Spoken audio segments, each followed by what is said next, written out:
Hello everyone, Kryptonite here and welcome back to another Coral Island video. So in this video today, I'm going to be providing you with a guide to mining and the mines. We're going to go through how to navigate them efficiently, how to use your energy wisely. We're going to be going through some other tips and tricks as well. And by the end of this video, all your questions should be answered and you should be a mining pro. So without further ado, let's get straight into the video. Hello everyone, so welcome to the mines. So let's get straight into it and let me explain to you everything you need to know about the mines. I've got some nice tips and tricks for you on how to conquer the mines and in my opinion the best method for doing so. So what you want to make sure you do is obviously have a pickaxe. I've got a silver one here, so there are going to be some variations possibly to what I do to what you do, but it will only basically be how many hits it takes me to break the rocks, so not a massive difference. The more you upgrade your pickaxe the better for you. And you also might notice is that I have two doors open here. Now don't worry too much about that, I will explain that a bit later on. So we're going to start where everyone else will start, which will be the earth mine.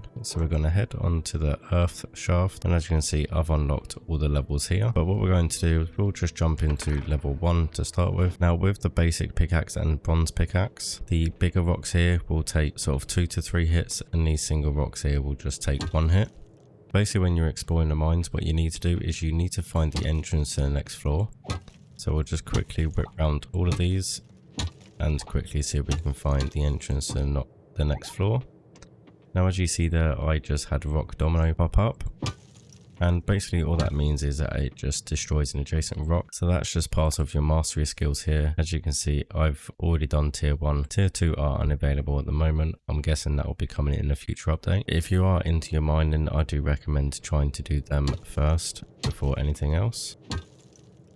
Now the other thing you may have noticed here is I'm going through all the small rocks before I go for the big rocks, just because they take less hits to destroy, which in turn means I use less energy. Now in regards to how much energy your pickaxe uses, for each successful hit it will take 3 energy, and if you miss one it will only take 1 energy. So to be more efficient on trying to find where the next floor is, the entrance to the next floor, try and get rid of all your small rocks first. It will just conserve a little bit of energy if you are lucky.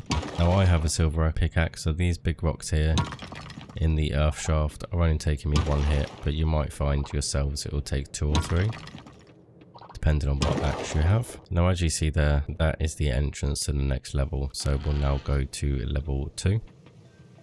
So if you look on your top right, it will tell you what shaft you're in and what level you are on. So basically as you can see here, we have a gem here. These can be sold either at the blacksmith or the shipping bin. I like to sell them at the blacksmith just because then I can determine what price they are, so I can determine whether they're worth selling or not. And as you can see here, we have bronze ore. Now in the earth shaft, you will only find bronze ore.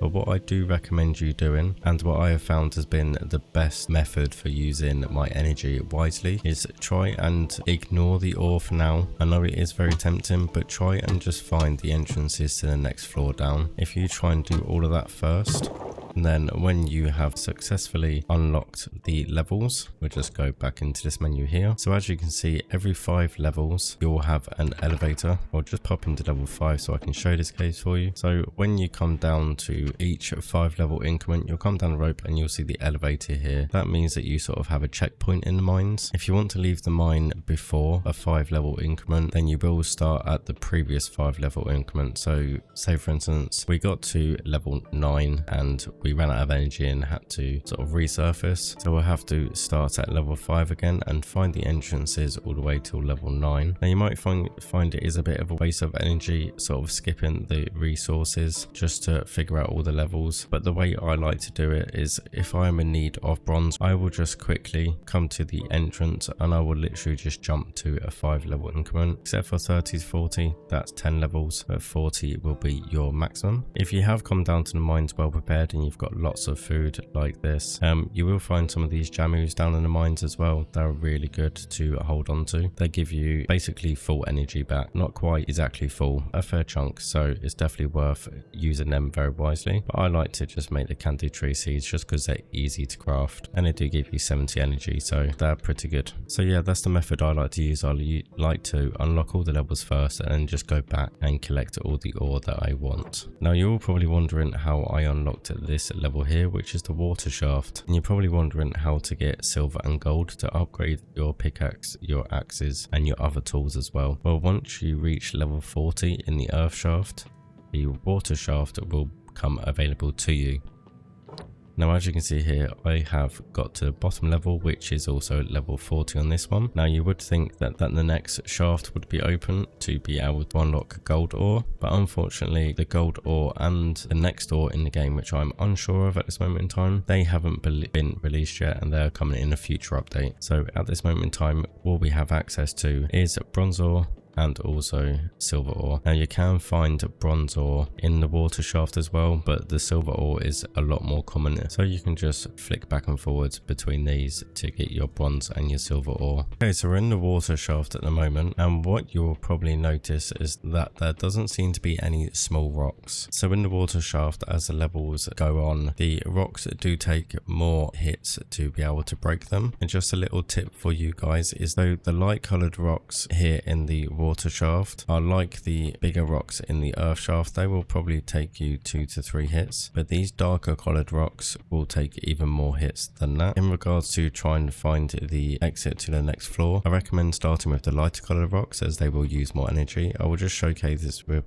the silver pickaxe. Obviously, depending on your pickaxe, depends on how many hits it takes.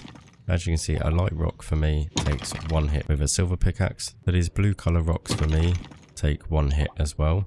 If we go over to one of these darker mossy rocks, as you can see, they take 2 hits for me. So they'll probably take considerably more if you have a lower tier pickaxe. So I'm just going to showcase this a bit more. The light coloured rocks, the purple and the blue ones, only take 1 hit. And the darker rocks take more than 1 hit there.